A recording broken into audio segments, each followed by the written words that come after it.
So I tell the manager, the general manager of the radio station, I go, Julie, I can't do this. I can't do this. And she goes, Eva, I'm going to need you to calm down and come into my office. So I go into her office, the small little radio station, and she goes, Eva, I'm going to share with you this secret that radio announcers across the world use.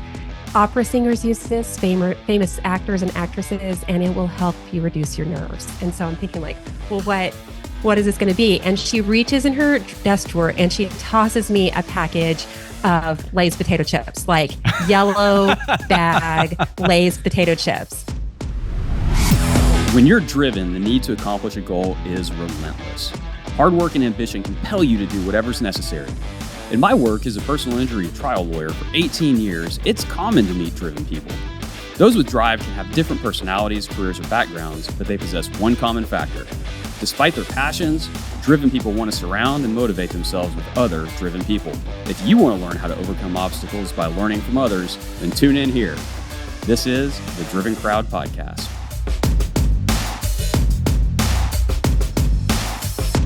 Thank you for tuning in to episode 46 of the Driven Crowd Podcast, fueled by Snellings Law. I'm your host, Scott Snellings.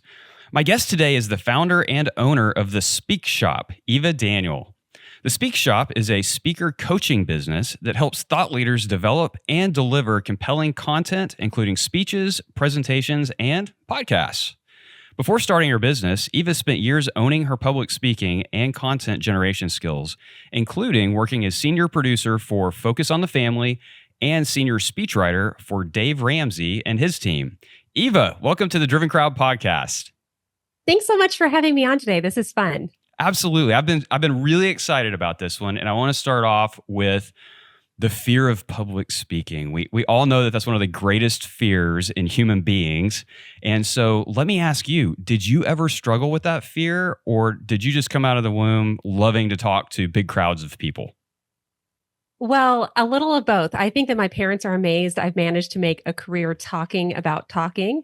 And as a general rule, I love communicating. However, one of the most keystone kind of memories in my life, and I talk about it often, almost 20 years ago now, I was 10 minutes away from starting my first shift as news anchor at a really small radio station in a small town in Michigan. And about 10 minutes before I was going to go on the air, I just freaked out. Suddenly, my stomach is in my throat. I start breaking into sweat. I start shaking. My mouth goes terribly dry. And I go to pick up a piece of paper that has radio copy on it that I'm going to read. And my hand is shaking like a leaf in my hand. And so totally freaking out. So I tell the manager, the general manager of the radio station, I go, Julie, I can't do this. I can't do this. And she goes, Eva, I'm going to need you to calm down and come into my office. So I go into her office, the small little radio station, and she goes, Eva, I'm going to share with you this secret that radio announcers across the world use.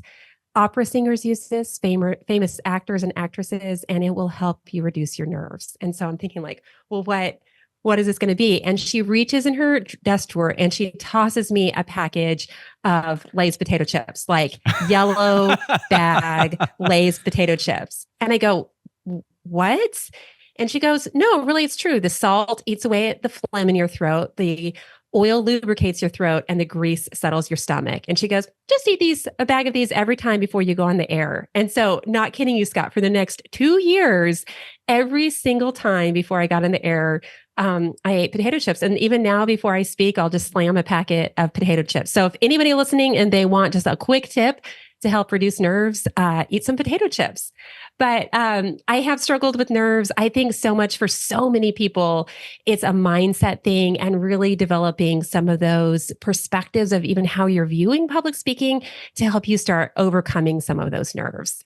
Man, I have never heard the potato chip trick before. Well, see, ever. Now you know, and you can't unknow it. So now every time you see a bag of yellow Lay's potato chips, you'll think, a speech coach told me that once that I should eat those before I speak. And so you too will probably find yourself trying it at one point. And you'll have to tell me if it works, if you do try it. Absolutely. Absolutely. And I think, for most of us, I mean, I'm up in front of people all the time, and especially on trials, right? I mean, trials, that's pretty nerve-wracking. You've put all this work. It's intense. Yeah. Yeah. Huge expectations on your shoulders. And you have to go out there and convince, either 5 or at least 11 people that you're right. And so, yeah, there's always nerves that go along with that.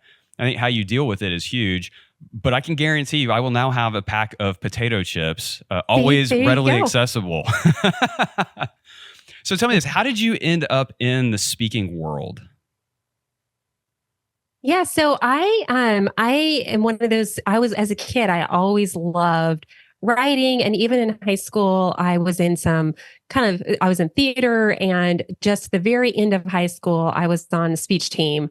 Where we'd go around, other high schools and do these little speech competitions, giving speeches. And so I've been interested in the industry for a really long time. Speech writing specifically and helping people on their keynotes is actually more recent within the last 5 years.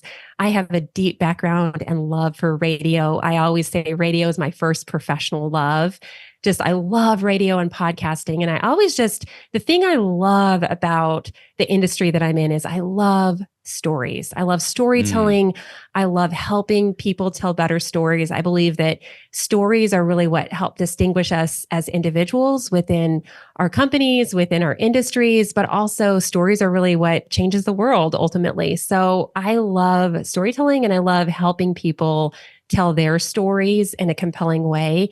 And so I think as a kid, I just had a really overactive imagination. I have, some people know this about me, some people don't, but I actually grew up in a family of entrepreneurs, and my parents made and sold wooden weapons at Renaissance festivals. So this was a family business, and it sounds so bizarre. It's hard to believe it's anybody's life, but that was what my parents did. And so as a kid, I actually spent a tremendous amount of time doing factory work. Bandsawing swords, painting swords, gluing little jewels on them, making sword hilts out of leather, all these crazy things. And working in a factory, you have a lot of time for your mind to wander. Oh, no And no so I doubt. think as a kid, I just had this very big imagination. I listened to lots of stories on cassette tapes on my Walkman because, yes, it was, the early 90s. And so I think just a lot of my love of storytelling came out of just as a kid. It sounds so funny, but I was bored a lot with a lot of the things that I did. And so my mind just kind of created a lot of adventures and stories. And so now as an adult, I find myself just loving to help people tell their stories. That is so great. And you're surrounded by Renaissance festivals, right? So people are always in costume. I know, it's just so bizarre. And people have all these stereotypes. People are always really funny about it because they're like, oh, wow, like, were your parents really into them? I'm like, no, it was a business. I mean, it was, just like any others. But if you've never been to a Renaissance festival, they are pretty wild. So I always jokingly say, while other kids, dream about growing up and joining the circus, when you grow up in Renaissance festivals or the circus, you dream about growing up and joining corporate America. And so that's what I did. Like, okay, that was fun, but let's do something a little bit more normal, I guess. So. Sure. And so you I assume graduated from high school. You didn't go to like the circus kids school, right? You had an actual high school that you went to? No, I did not. I actually did though I did get to spend my senior year of high school as an exchange student in Australia, which was a pretty epic experience, but then went on from that to college. And I feel like I'm one of the only people I know that actually works in the field I studied. I was actually a speech communications major in college. It was a lot more in the history of rhetoric and what did Aristotle say about public speaking, which turns out is the same thing that we all say today. So timeless truths. But so I actually studied public speaking in college as well. All right. So I'm going to geek out with you on Australia for just a minute. I got to spend 3 months living in Australia in Sydney. Met some amazing people there. I went to University of Sydney Technology. I love that. I didn't know that about you. Yeah, lived right across the street and got to spend 3 months there. Put together a couple of long weekends and got to travel to Cairns and Alice Springs. Okay. So where were you in Australia? Okay. So I was in Toowoomba. Do you know where Toowoomba is? I do not know where that is. It's actually the second largest inland city in Australia, about an hour from Brisbane. Okay. So they're in Queensland. Gotcha. But I also got to go to Alice Springs, and at that point, you could still hike Uluru or Ayers Rock. At the time, I don't know if people are still allowed to climb it today. But yeah, I got to travel all over. And Australia is amazing. It's an incredible country. It really is. And for those of you who don't know Uluru or Ayers Rock, it's this literally gigantic rock in the middle of the desert, essentially. Yeah, the And middle of Australia. And you literally have to drive, I mean, what, 8-12 hours to get there, and there's nothing around it. I mean, Alice Springs is the town near it, but I mean, you have to go a long way because Australia, really almost everybody's just on the coastal side of the country. Yeah, I got about maybe 50 feet up, and I was like, nope, turn around, because I'm probably more afraid of heights than I am public speaking. So I was just really? like, no, okay. I'm good. I'm good. How does death rank for you? Is that in the list of things you're afraid of as well? Probably heights first, and then death would be somewhere in there. But definitely, I'm not a fan of the heights. Not a fan. Of course, Jerry Seinfeld has this famous comedy clip that I'm sure you've seen about public speaking. That that the number one fear came out. It's public speaking. Number two is death. So he'd rather be in the casket than giving the eulogy. It's one of his great lines for most people. Because I mean, even as you mentioned at the beginning, research shows that almost 3 out of 4 people really do struggle with nerves when it comes to public speaking and getting up in front of their peers. And a lot of it is just that fear of negative evaluation or judgment of others and how we feel like we're going to be perceived by our peers or our boss or whoever's in the room. All right. And so tell us real quick, the Speak Shop. What is it that you do to help people who are either preparing to give a speech or already have a speech and they're working on their presentation skills? Walk us through what you do. Yeah, so I always focus content first. I find that a lot of times what people perceive are delivery challenges. Maybe you have a lot of filler words or you kind of tend to ramble on. You don't know what to do with your hands or how to move. A lot of those challenges are actually, I believe, directly tied to content challenges. So if you haven't layered in stories, if you haven't layered in humor, if you don't have a memorable, sticky framework for your content, if your slides don't match the words that you're saying, of course you're going to struggle to deliver it. So when a client first comes to me, I always focus content first. A lot of my clients do love public speaking. They're professional speakers. So even on the delivery side, they don't struggle in that area as much. But I always start first on the content and really helping people bring themselves to their speech. And I say bring themselves because so many times every week, I'll have someone run through a speech with me and I tell them, if you were to give me this speech or anyone else, we could deliver it because you don't have enough of you in the talk. It might even be a good talk. It might be interesting, but we want more of you in it. So how can we bring more of you, your thought leadership, your stories, your sense of humor? And, I had a mentor of mine share with me that people buy systems and strategies and frameworks. And so the sooner you can figure out what is your way of saying the thing. So for example, I always give this comparison to any one of us can say, we need to have good habits and good habits are important for a successful life. But James Clear is the one who said, you need to have atomic habits. What is an atomic habit? And this is how you have it. Or Stephen Covey said, there's 7 habits of highly effective people. This is what they are. And so the things that, James Clear and Stephen Covey did, we can do in our own speeches. Is what is your system or strategy and framework? Are you wanting people to go on a linear journey of steps? Is it a circle? Is it but thinking through, how are you saying your information in a memorable, more unique, more sticky way that feels authentic to you and also is going to be more memorable for the audience? And so when a client first comes to me, we always just assess, well, where are you? What do you already have? Sometimes people come with fully developed keynotes. They may have even delivered them 100 times. And we're just looking for ways to freshen it up or liven it up or pick a new angle on a story. Other times people come and we'll even ask to give a commencement address in a month. And so we're starting from scratch. And so it depends, obviously depending on where people come in, but speech writing is a messy process. I always tell people it's not this clean, crisp, linear thing.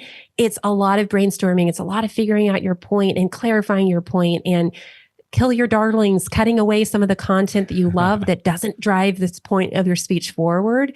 But, there is a process to it and there are ways to make it enjoyable and fun. And then, of course, once you get your content up, delivery is a huge key component piece. And, the biggest mistake that most people make is procrastination. They wait too long to start developing that content and too long to practice the delivery. So I always encourage people, as soon as you find out you're giving a keynote, instead of working and filling your time doing all the other work that needs to be done, start thinking about that presentation early, because the sooner you start thinking about it, the stronger your content can be. You'll have time to practice in front of peers. So then your delivery will be stronger and you can just keep leveling up your skills. I love it. And it's amazing too how much of the presentation kinks get worked out when you're really excited about the content of your speech. It's like, I'm really excited to give this speech. I know it's going to go over well because I've spent so much time developing it and it's a really solid speech. And so therefore, when you walk out on that stage or in front of the jury or wherever you are, that confidence is killer. It just takes over almost and really helps with a lot of those things. In fact, you find yourself almost having to like pull back a little bit because you're too excited to deliver such a crazy good speech. So let's start off here. If, say, you were to give a commencement speech and somebody said, "Hey, Eva, you're going to give a commencement speech and it's going to happen in 3 months. Topic is totally open. What's your first step?" Well, a big component of the first step is you have to know your audience. Now, in the case of the commencement address, we're pretty clear.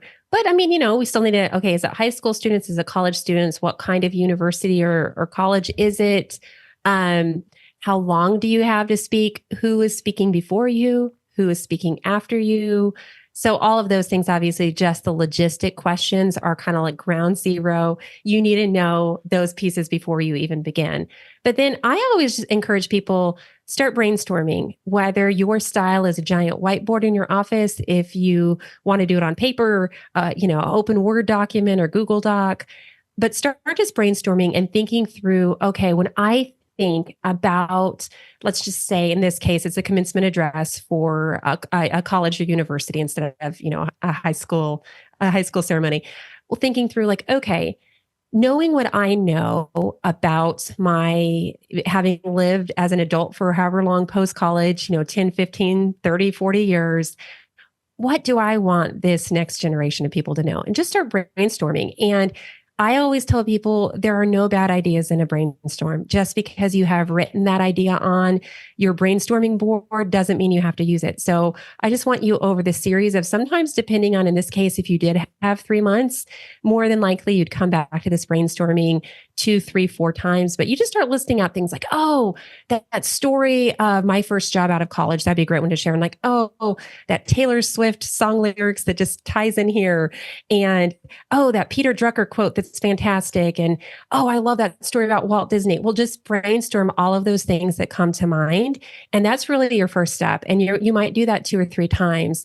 And then, sometimes when we're giving a speech, the point has been given to us. We are told, I want you to come speak about your experience working in personal law injury. And well, then, it's very clear what you're supposed to speak about. But maybe in a case like this, where maybe there is more of that freedom, look back at your brainstorm and go, okay, when I look at all of these things I've listed, you might have 100 things on the board, you might have 10, you might have 300. We all brainstorm different ways. Go, really, what is the common thread? Like, can I get all of these things down to one simple, clear sentence? Every speech you give needs to have a clear point. You need to be able to distill your speech into one simple sentence. And that's even just for you. That's not necessarily something you're going to directly say or have printed, but you need to know what your speech is about and really clarify it.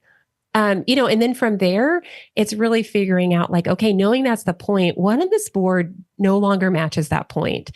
Just because you have a great story about growing up at Renaissance festivals selling wooden weapons doesn't mean that it ties in to this topic. Oh, but I really want it to. Just because you love talking about how you should eat potato chips doesn't mean it's going to tie in. So you start crossing things off, and don't worry, you can save those for another speech on another day.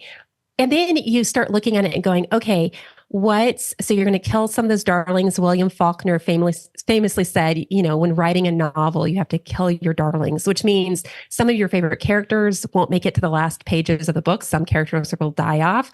Some will die off before they even make the page. So the same thing goes with your speech. You're going to cut off some of those ideas, and then you're going to pop it into some level of a simple framework or outline. And then from there, you just go through the process of, okay, how do I elevate this up? So you might actually add more. Do I need stories? Do I need humor? I actually have a free checklist 12 questions you must ask for a killer speech that really can help you clarify, like, okay, have I added in pausing? Am I trying to use jargon here? Did I give a call to action for my audience? But really start, formulating, like get it in some level of a framework, some level of a structure.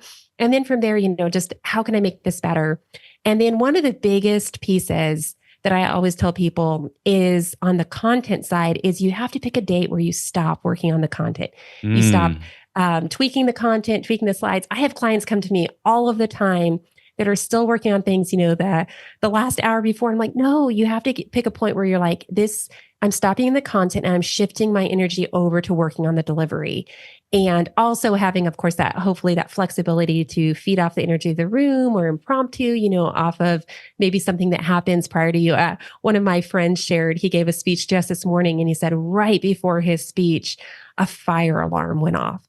And so it's like, okay, you need to, as a speaker, be able to be like, okay, when these unexpected things happen, because they always will, whether it's a tech failure or a fire alarm going off, a weird room layout, a mic glitch, how are you mentally going to be able to recover from those things? But I hope what people heard, that was a long answer, but what I hope people heard from that is it's a process to write a speech. It takes time. But really there is also an order of ways you can approach it where it doesn't feel as overwhelming. You just take, how do you eat an elephant a bite at a time? Same with writing a big, important speech is you get started knowing it's going to be messy at the beginning, knowing you're going to edit and refine. And that's just part of the process. And of course, I think it's really fun, which is why I've made a career out of it. I love the idea about having a list of all of your stories, right? And then all of the things that you really like talking about. And so you and I, we talked previous to this. And since we've talked, I've created on my Notion board in my building a second brain, just a place where I can put stories. If I remember a story or if I tell a story to somebody and I'm like, oh, you know what? That's actually, I can work that into something. I'll make a note in there and then I'll go flesh that story out later on.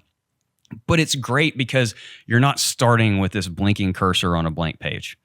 You can start saying, okay, I have, here's 20 stories and here's what I'm trying to talk about. Do any of these stories, can I make them fit into this topic? Exactly. Well, and I love what you shared there because there's a few things I encourage everyone to do. And one is to keep that story file, which is exactly what you're suggesting. This is both brainstorming things that have happened to you in your past that could work in speeches. It's also as interesting things happen to you, jotting a little bit of a note down so that maybe you can reference them later on. Another is keeping a humor file. We all, this terrible advice of two terrible pieces of advice I want everyone to ditch right now, which is, start with a joke or think of your audience as naked. You need to take both of those out unless you're naturally funny and you're a joke teller. But what you do need is humor in your talk, and humor and jokes are not necessarily the same. Humor can be jokes, but a lot of times it's just a levity. It's a general sense of lightness. But a lot of times when we're going to add humor to a speech, we're like, I need some humor. And then we find ourselves Googling memes or Googling jokes, which sometimes we can find something good that we can add. But what's much more effective is starting a humor file, maybe in the notes app of your phone. And as funny things happen throughout your day or through your company, just jotting a little bit of a note that can trigger a memory so that you can reference that to be able to layer in and add some jokes later to your content. And then another one as well within that I recommend people to do is, no matter your profession, no matter your life, develop a signature speech. And a signature speech is just, think of this as being like the big umbrella to you and your brand and what you're all about. It's the thing you want to be known for. So for example, Dave Ramsey's signature speech would be his journey from bankruptcy, using the 7 steps and with financial, in the financial space. You think of John Maxwell, you instantly think of leadership. So when people think of you and your name, what do you want to be known for? And then go ahead, maybe when you don't have a pressing deadline for speech, start developing a signature speech that highlights your stories and your expertise. And if you have figured out that framework, and start developing it out, because a lot of times, we're asked to give a speech and we find ourselves scrambling and like, I guess I need to write a speech.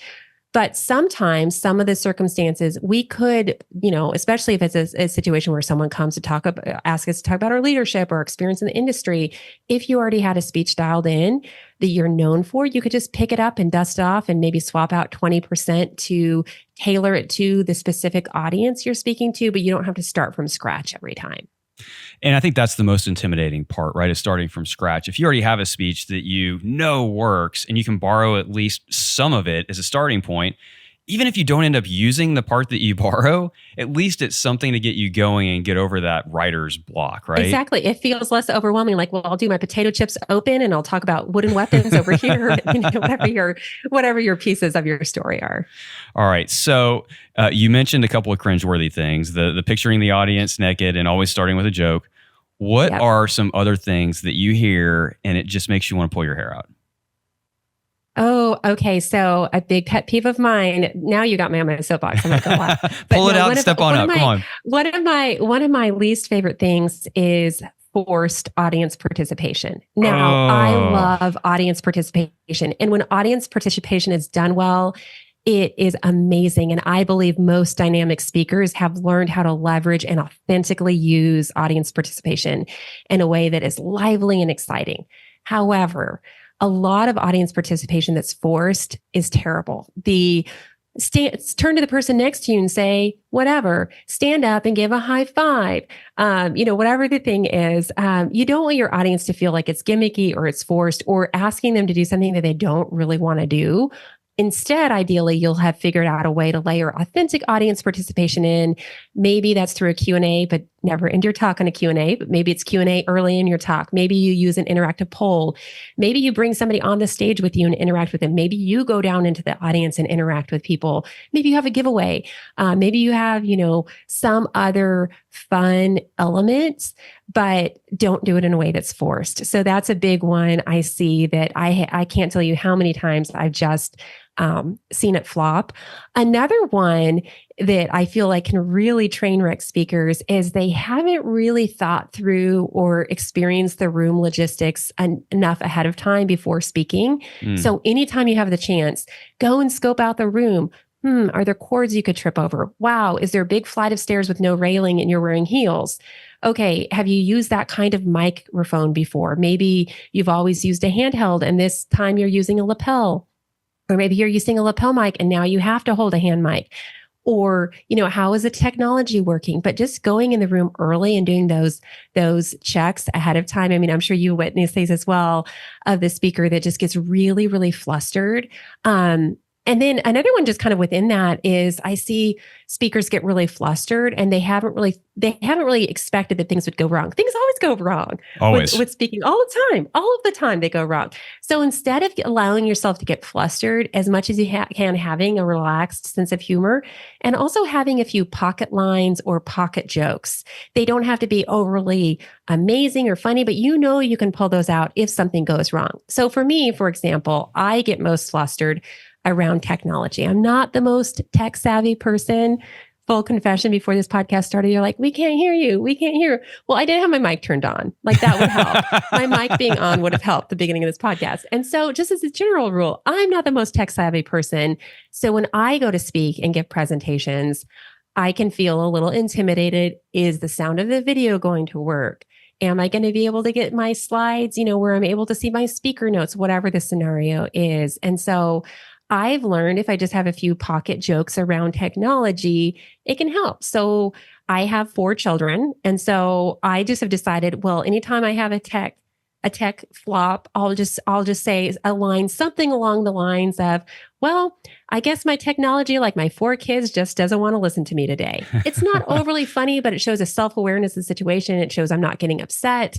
I'm moving on. But I encourage everyone, hey, have a few pocket lines if things don't go as well as planned, so that you kind of have a fallback of like, hey, I'm confident whatever it throws at me, and it will throw something at me and I will be ready for it. And I think your point about going and checking the venue of where you're going to be delivering that speech, especially if you're newer to giving speeches or you're nervous, I can't tell you how disorienting it is to me to hear my voice come out over a mic that I haven't already heard. If I'm starting my speech for the very first time and I haven't heard my voice on the microphone, it's incredibly disorienting.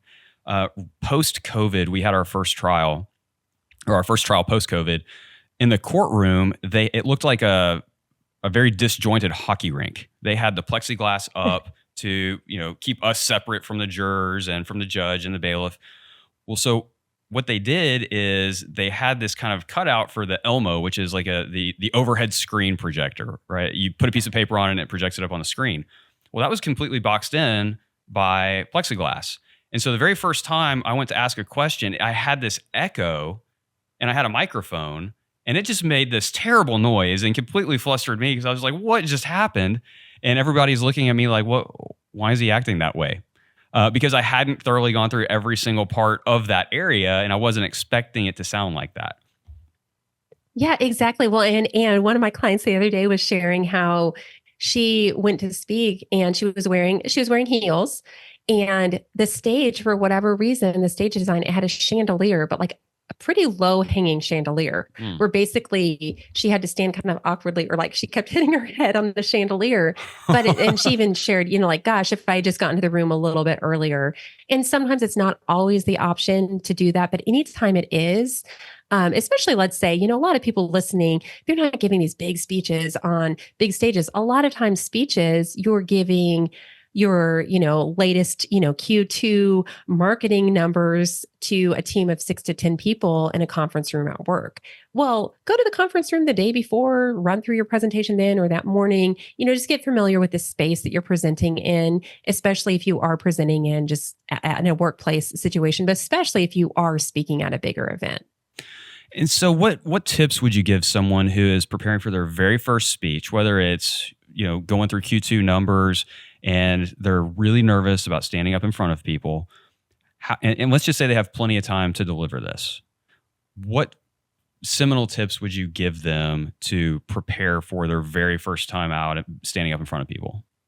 Absolutely. Well, one of the things I would say, and I love sharing the stories because you mentioned that I worked for Dave Ramsey as his speechwriter, and it's actually an example that Dave taught me. So it was a few years ago now, but a team of us had rewritten Financial Peace University. And for anyone that's not familiar with Dave Ramsey, he takes people on through an 8-week course of how to save for the future, get out of debt, get their finances in order. It's his flagship program. Millions of people have gone through it.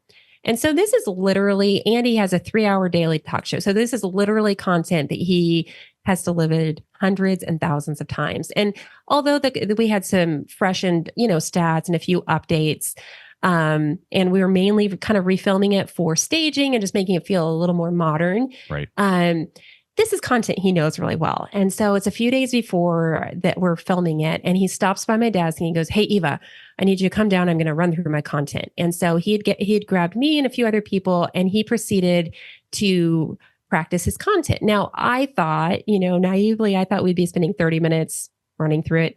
He proceeded to spend 6 hours practicing his content. And to me, it was a really humbling experience because I think especially, and it's not the demographic you just mentioned, but I think especially for those of us that are fairly confident when it comes to speaking, we can kind of mail it in and know we're going to be okay. But to me, that was a lesson that, like, what makes great speakers great? Like, no matter what a great speaker is to you, we all have different people we admire and respect, whether that's, Sarah Blakely or John Maxwell or anyone else, on a presentation. But what makes these people great speakers is they have put in the reps, they have put in the work, and they put in the practice. And so if you are listening and you're getting ready to deliver kind of like your first big presentation, even if for you that big is just in front of 5 people and maybe it's your boss, don't have the first time you're delivering it in front of people be live in front of those people. Instead, practice it. Now, when I say practice, I do not mean standing in front of your bathroom mirror delivering it. I mean, that can be one method of practicing. Instead, you are going to be far more effective practicing your content in front of real people for feedback. So a week to 10 days, 2 weeks before your presentation, ideally, you are going to have put on the calendar when you are running it through people. And I always jokingly say, but there's a lot of truth in it, if you're married, your spouse is not the best person to run it through because Either they're going to be too honest or not honest enough, depending on how long you've been married. But also sometimes those closest to you are also too close to your content because, oh, well, they know you or they know what you're trying to say, or like they heard you tell that story before. So they're able to kind of like bridge the gaps in your content. Instead, I encourage you run that content through someone else for feedback. Maybe it's someone else on your team. Maybe it's from someone from a different department. Maybe it's with a friend that works at a different company or industry to run your content through from start to finish. And honestly, that rep can be one of the most nerve-wracking. But it does a few things for you. One, it pushes you to make sure you get that content done, so that you then have more time for delivery, and also gets a rep out of the way so that when you go into that room and you're delivering that speech, you know you've given it before. You've been able to clarify and work out the kinks. You've been able to determine like, oh, that part felt a little bit rough. So just make sure that you're practicing your content before you're delivering it. And then hearkening back to what I said, start early if you have time, really pulling through, brainstorming out, okay, what all do I need to include? But just make sure you give yourself time for real practice. And I think that's such a key point to doing it in front of other people. Because if we're just doing it for ourselves, we cut ourselves a whole lot of slack. Oh, I remember that part. I'm just going to skip ahead and do X, Y, Z. Or, oh yeah, I'll fix that and it'll be okay. But having it actually done in front of somebody else, and you're going to trip up over your words at some point in time, most likely, and being able to hear that and recover from it and see their faces. And here's the other thing too, and I'm awful about this, that's using lingo that they don't understand. And it works its way into speeches. And I think that's another huge thing that doing practice reps in front of people that aren't in your business or industry or whatever, assuming you're going to give a speech outside of your business or industry, is like, hey, I didn't understand what you were talking about when you said X. Exactly. And, another thing I would say just on practicing, when you are just practicing by yourself, spend more of your time practicing the transitions. Let's just say you're sharing 4 big, reveals from the marketing, the Q2 marketing. Sticking with that example, spend more time working on transition lines. Okay, here's how I'm getting from 1 to 2, 2 to 3, because it's often in our transitions that filler words really start creeping in our presentations. And there's a degree you need to spend more time on that open because it's the most memorable part, and the close because that's the most impactful part, and then your transitions, rather than going through each and every line, especially if you are in a position where maybe you are delivering a 45-minute or an hour keynote. Spend more time working through those transitions because those are really where those filler words start creeping in. All right, we're going to switch gears just a little bit. How long have you been the founder and owner of the Speak Shop? Well, it's been about 1.5 years now. Fantastic. And so did you move from the Dave Ramsey job to starting the Speak Shop? I did. So I had been doing speech coaching and consulting as a side hustle for the couple years before I left Ramsey. So even though it's officially the last 1.5 years, I've been doing it as a side hustle before that for a couple years. And I had the vision of starting my own business when I was in my late 20s. But at that time, it didn't feel like the right timing for a variety of reasons. And I don't know if this is my midlife crisis, Scott. I'll keep you posted. But I just finally decided, I actually listened to a really powerful, read the book and then listened to the really powerful audio of Daniel Pink's book, The Power of Regret. Have you read that one? I haven't read that one. I've read several of his other ones though. He's amazing. Okay. So fantastic. And in that book, it was amazing. It's an amazing book. He interviews 18,000 people that filled out, a survey of just their biggest regrets. And then if he groups them in the book. And probably not surprisingly, but people often regret the things they didn't do more than the things that they did do. And I had wanted to start my own business for a long time, and I'd been thinking about it, but I had fear around it. I was like, is this going to work? And something about reading that book and really realizing like, okay, what are you waiting for? You're going to regret if you don't do this. So a few months before my 40th birthday, I quit the day job and started this. Hence maybe this is my midlife crisis. I'll keep you posted. But I mean, it's been a wild journey. I mean, entrepreneurship is not for the faint of heart. I always give the advice to anyone else considering it, the same advice that was given to me, which is started as a side hustle which means that yes, for a season, you're going to have to work a lot because you're going to be working your full-time job and the side hustle.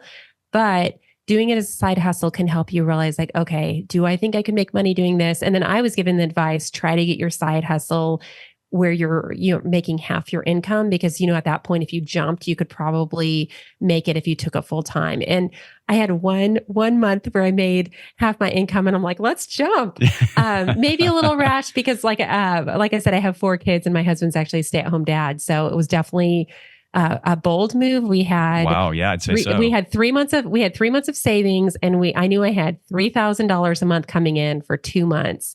And the first 6 months, we were watching our bank account just slowly go down. It wasn't like drastic, but it was like kind of like that small leak in the boat where you're like, well, this is not sustainable long term. And so, it's a bold move. Anyone who is thinking about starting their business, I would just say, start as a side hustle. And then there is a level. It's like, well, if it doesn't work out, you are employable, you are smart, you can get another job. And so what are you waiting for? To degree, but I don't want to minimize how hard it is, because it is a lot of work. And so since making that jump into quitting your day job and starting your own business, what is something that you've learned that was completely unexpected? So the thing that was completely unexpected for me was decision fatigue. How many decisions there are all of the time. I had worked, almost 2 decades for other people, and you don't realize how many decisions are just made for you. And you can moan and complain and gossip or whatever, or hopefully just be mature adults about all the decisions made for you. But once you're out on your own, you realize like, okay, you're now the chief everything officer. You have to figure out things that are not in your natural strengths.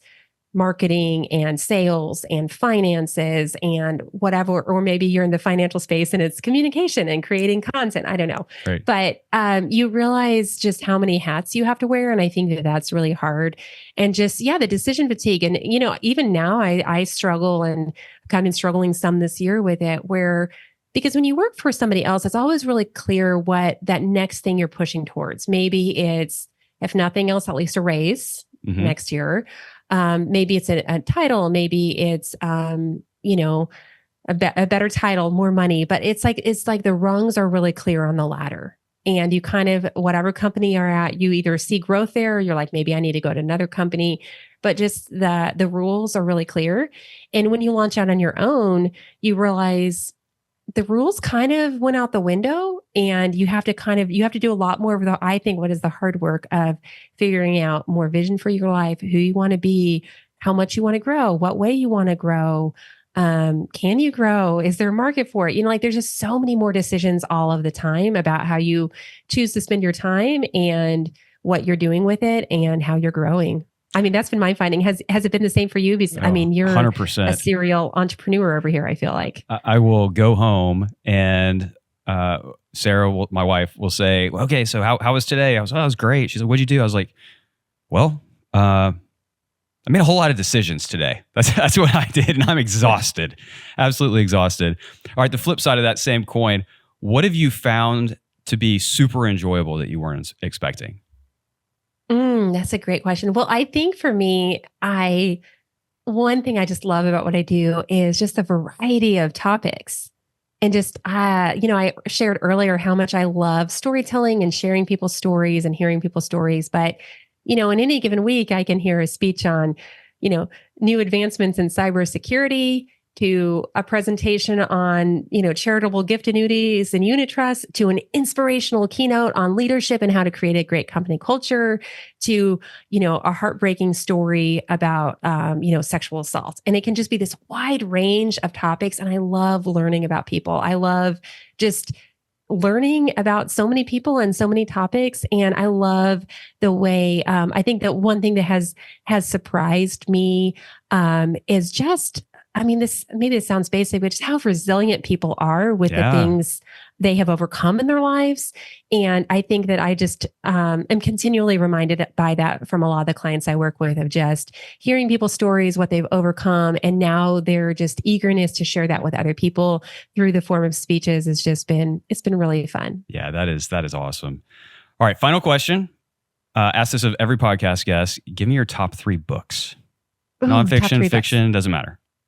Okay. So my favorite book on public speaking is Speak Like Churchill, Stand Like Lincoln by James Humes. He was a presidential speechwriter for 7 presidents.